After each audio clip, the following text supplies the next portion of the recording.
For the next drawing, we are going to start getting into polar coordinates with angles. Before we get there, since we know where this spot is located, 3.5 down and 2.5 over, let's draw those two lines. So we're going to go with the line tool, click on your screen and go down, straight down 3.5 and enter. Going to go to the right 2.5 and enter. Now we need to type in what's called a polar coordinate. The way polar coordinates work is in AutoCAD, the 0 degrees is a straight flat line, horizontal, going towards the right. And then the angles go counterclockwise. So 15 degrees, 30, 45, 60, 90, 180, 270, and so on back to 360. To type in a polar coordinate, you have to type in the @ symbol first, then you type in the distance, then the less than symbol, and then the angle. So for our drawing, we're going to type in @3 less than symbol 60 for 60 degrees. Notice that the length of the line is 3 inches and the angle is 60 degrees off of the 0 starting point. So click on the line tool, click on the end of your line where you left off, and we're going to do the @ symbol. That's the shift in the 2 key. And then it says we need our distance, so we're going to do 3. Now you can do the less than symbol, or you can just hit the tab key on the keyboard. I'm going to hit tab. You can see it's asking for an angle because we have a little degree mark symbol there. And we just type in 60 and we hit enter. And that gives us a line that is 3 inches long and 60 degrees. Okay, what you don't want to do is eyeball it. So let's say I had my line here, and then you use this and say, well, that's 60 degrees, right? Because the screen says 60 degrees, and you click. The problem is, if I annotate that, I'm going to go to my angular annotation, click on one, click on the other. Notice that it's not truly 60 degrees.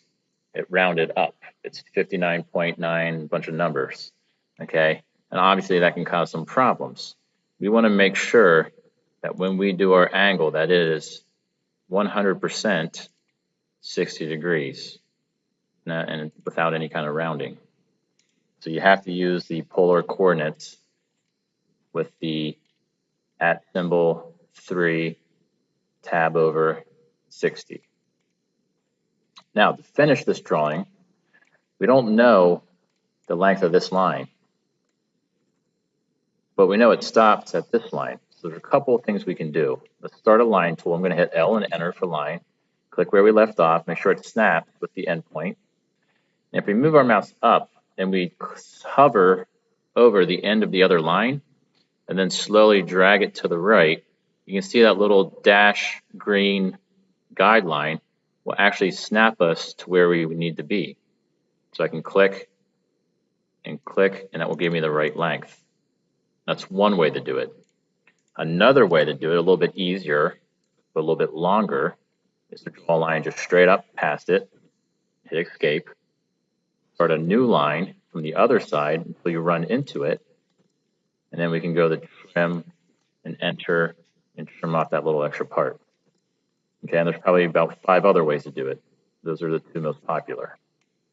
Next, we need to get this gap here, which is a distance of 0.5. Okay, so their offset command would work nicely here.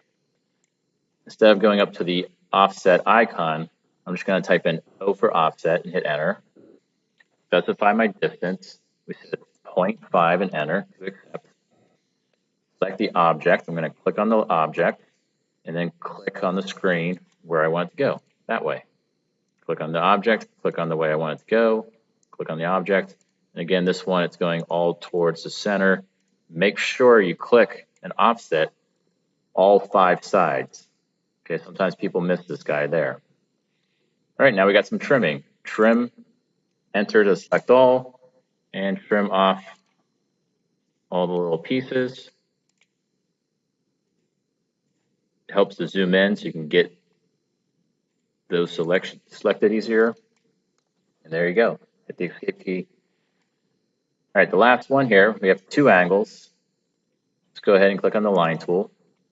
I'm going to start here, go down and around. Notice that it's a height over here. The dimension says 1.75.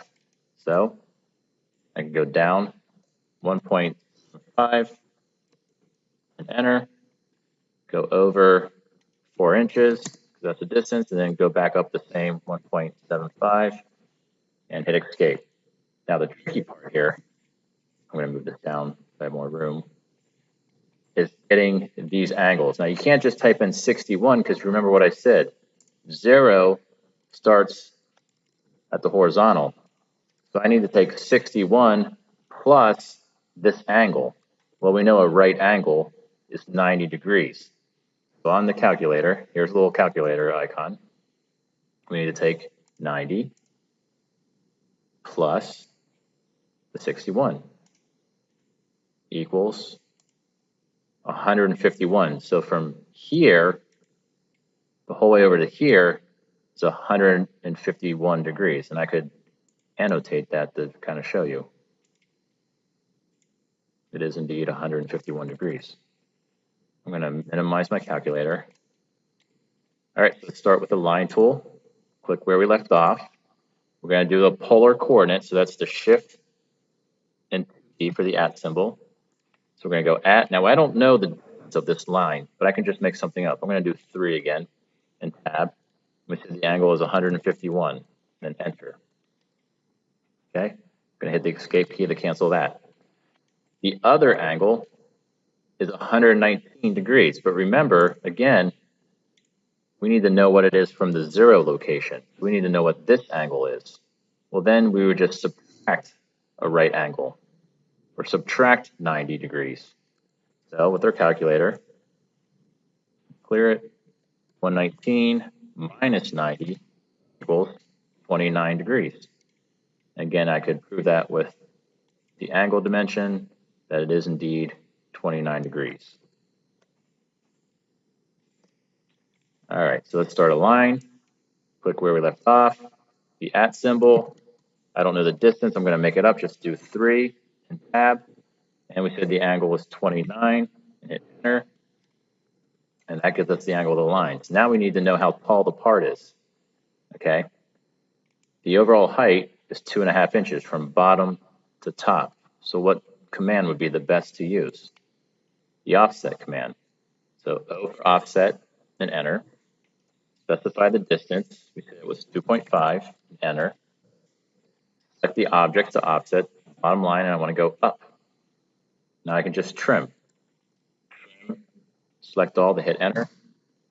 And if you start at the end, you're able to trim everything in one shot. Let me show you something. If I trimmed this and I left these little 2 parts out here, it's not going to let me trim them. Okay, for you to be able to trim something, the line has to go past another object. So once it goes past another object, I can trim it. But if it doesn't go past another object, see, it stops. It doesn't go across it. I can't trim it. So what do? Well, you hit escape, get back to your crosshairs, and just select them and delete them with the delete key. Okay, now we got to find the center of the holes. We've done this before. This hole is 0.75 over, 0.75 up. This one's the same. And this one is 1.25 up. And then we can tell by looking at it that it's centered left and right, 2 inches over. And the diameter of the small one is 0.5. The diameter of the big one is 1.25. So here we go. Going to do this fast. You can slow down the video if needed. O for offset, distance 0.75. Offset the line up, over, and over. That gives me the center point. Do the circle diameter because that's what the dimension said. Click on your center point, 0.5, enter. Enter. Diameter, center point, 0.5. And I need to now offset and enter 1.5 for the big circle and enter. Click on the bottom line and go up. And we said the middle of this line, which remember we have that midpoint we can use. So we do circle, center diameter, Midpoint, the diameter is 1.25. Enter. And then don't trim these, that will take too long. And you're going to end up with little parts that you can't trim anyway. Just select them and delete them. So there you go. Now you have to create the rectangle and the lines, center the objects, text your name, and print.